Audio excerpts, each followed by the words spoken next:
Hola, ¿qué tal? Bienvenidos a Didactis y os presentamos en este vídeo la solución de la parte práctica del examen de acceso a la universidad correspondiente a la convocatoria ordinaria del año 2024 de la región de Murcia en la asignatura de Empresa y Diseño de Modelos de Negocio. En este ejercicio, en este vídeo, resolveremos 4 ejercicios de los que nos proponen en el examen. En general suele haber 3 ejercicios numéricos, pero hay uno de los ejercicios cortos que también era numérico y lo hemos incluido en este vídeo que corresponde a este primer ejercicio. Bien, es bastante sencillo, pero lo vamos a explicar. Nos dice: este año en la papelería Tus Libretas disponía a 10 de abril de unas existencias de 150 cuadernos valoradas a 3 euros la unidad. El 15 de abril vendió 5 cuadernos y el 25 de ese mismo mes compró 80 cuadernos a 4 euros. El día 30 vendió 60 cuadernos. Nos pide que calculemos el valor de los cuadernos vendidos y el valor de las existencias finales de los mismos según el criterio FIFO. Vale, para eso hemos preparado la ficha que solemos preparar de entradas y salidas de almacén para que podamos resolver esta consulta, esta pregunta. Bien, entonces tenemos lo primero, como nos dice el enunciado, tenemos existencias iniciales de 150 cuadernos valoradas a 3 euros, ese valor, cantidad acumulada esta, ¿vale? Y luego se venden 100 unidades, ¿vale? De esas 150 que había se venden 100, por lo tanto nos quedan 50 valoradas a 3. Bien, después se vuelven a comprar 80 cuadernos más a 4 euros, por lo tanto tendremos, como estamos hablando del criterio FIFO, tendremos 50 unidades valoradas a 3 euros que nos quedaban de la operación anterior, más 80 nuevos valorados a 4. Bien, como se vuelve a realizar otra venta de 60 cuadernos, de lo que quedaba en inventario, tenemos que del lote de 50 salen todos, por lo tanto no queda ninguno, y del lote de 80, como se venden 60, ¿vale? Nos van a quedar como de los 50 que había han salido todos y se venden 60 cuadernos. Tenemos que coger 10 unidades del segundo lote, por lo tanto del segundo lote que tenía 80 nos quedaremos con 70. Por lo tanto, lo que queda de inventario al final son 70 unidades valoradas a 4 euros, que son el valor al cual se compró ese lote en el cual estaba comprendido esos 70. Por lo tanto, el valor de lo vendido es 190, compuesto de 50 unidades valoradas a 3 y 10 valoradas a 4, total 190, y el valor de las existencias finales sería 280, compuestas íntegramente por 70 unidades del último lote comprado a 4 euros. Esa sería la solución fácil y rápida de este primer ejercicio corto. Vale, de los siguientes, la propuesta sería la siguiente. El balance de Murcia Industrial es el siguiente y nos proporciona un balance con las distintas partidas y nos pide lo siguiente: calcular ratio de liquidez a corto plazo o ratio de tesorería, calcular el ratio de garantía y calcular el endeudamiento a corto y a largo plazo interpretando los resultados. Bien, el ratio de liquidez no es el ratio de liquidez a corto plazo, os lo hemos puesto para distinguirlo del que vamos a calcular.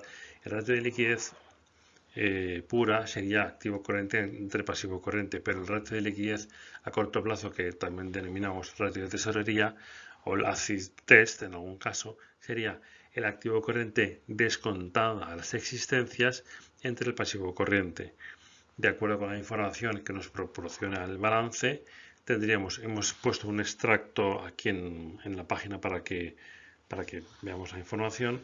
Tendríamos que el activo corriente serían 150, pero descontado el valor de las existencias, que son 50, serían 100, compuestas realmente por deudores y efectivo, es decir, 100 dividido entre 80, que es el valor del pasivo corriente compuesto por deudas a corto plazo y acreedores comerciales. Por lo tanto, el valor del ratio de liquidez a corto plazo o tesorería sería de 1,25, que se encuentra por encima de los valores óptimos de referencia que están en el intervalo entre 0,8 y 1,2. Por lo tanto, la situación de liquidez de la empresa sería apropiada. Una segunda cuestión nos preguntan el ratio de garantía, que es el cociente entre el activo y el pasivo de la empresa, tal como se muestra en el cuadro que os hemos adjuntado en la pantalla. El valor del ratio de garantía de solvencia sería de 1,75 en este caso, que indica la capacidad de asumir las obligaciones totales de la empresa contando con todos los activos de la empresa, activos corrientes y activos no corrientes, en un plazo largo de tiempo. Entonces, en este caso, ese valor de 1,75 se encuentra dentro del intervalo de valores óptimos de ratio de garantía, que está entre 1,5 y 2. Por lo tanto, se puede concluir que la empresa podría asumir sus obligaciones a largo plazo. La última pregunta nos pide el cálculo del endeudamiento de a corto y a largo de la empresa. Entonces, el ratio del endeudamiento a largo plazo se calcula como el pasivo no corriente dividido por el total de pasivo más patrimonio neto, es decir, patrimonio neto, pasivo no corriente más pasivo corriente y multiplicado por 100.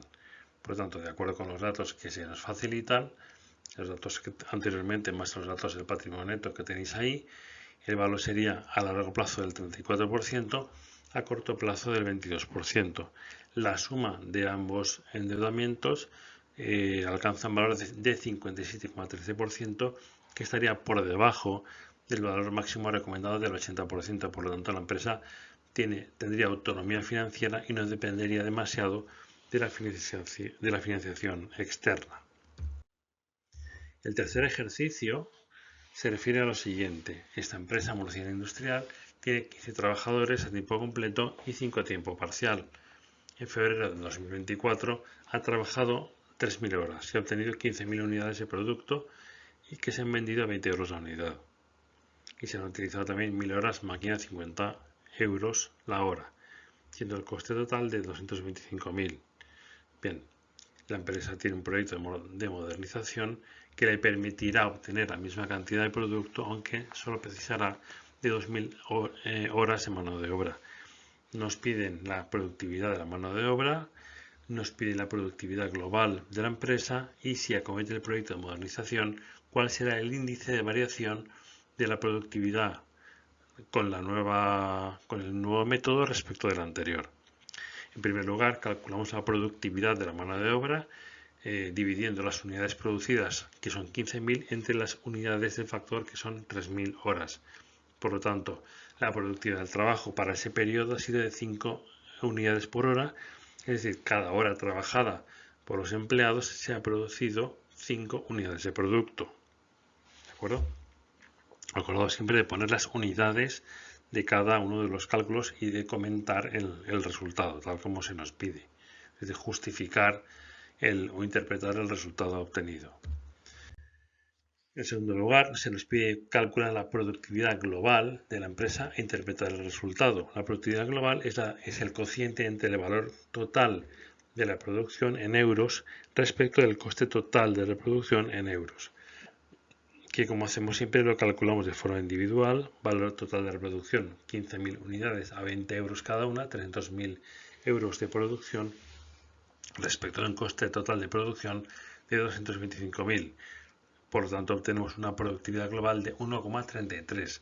Recordad que esta productividad global, dado que es un cociente de euros sobre euros, no tendría unidad propia, pero se puede interpretar de la siguiente forma, es decir, que la productividad global en febrero haya sido de 1,33 significa o se interpreta que por cada euro de factor productivo utilizado se obtienen 1,33 euros de ingresos de producto terminado y vendido. Y ya el último apartado nos pregunta lo siguiente. Era comparar la productividad de acuerdo con con la nueva instalación, con el proyecto de modernización, que sería 15.000 unidades de producto respecto de 2.000 horas utilizadas, nos daría una productividad de 7,5 unidades por hora. Por lo tanto, si comparamos la productividad después de modernizar el procedimiento respecto del anterior, obtendríamos la variación siguiente: 7,5 productividad actual menos 5 productividad anterior, dividido por la productividad anterior, nos da un incremento del 50%. Por lo tanto, si la empresa acometiese el proyecto de modernización, la productividad del trabajo se incrementaría en un 50%. ¿De acuerdo? Y ya para terminar, el último de los ejercicios sería el siguiente. Esta empresa, la misma empresa que nos han ido facilitando, ha fabricado y vendido 15.000 unidades de producto en febrero de 2024 y se sabe que el margen unitario es de 5 euros y que ha soportado unos costes fijos de 60.000. Nos pide calcular el punto muerto, calcular el beneficio de la empresa en el febrero del 24, calcular cuántas unidades deberá producir para ganar 50.000 euros y representar gráficamente esta situación. Por lo tanto, para calcular el punto muerto solo tenemos que aplicar la fórmula que ya conocemos, dividiendo costes fijos entre el margen de contribución. El coste fijo nos lo dan 60.000 euros, el margen de contribución también nos lo dan, el margen unitario, 5 euros por unidad. Por lo tanto, obtenemos que el punto muerto son 12.000 unidades. El punto muerto sería aquel valor de unidades que haría que el beneficio fuese igual a 0.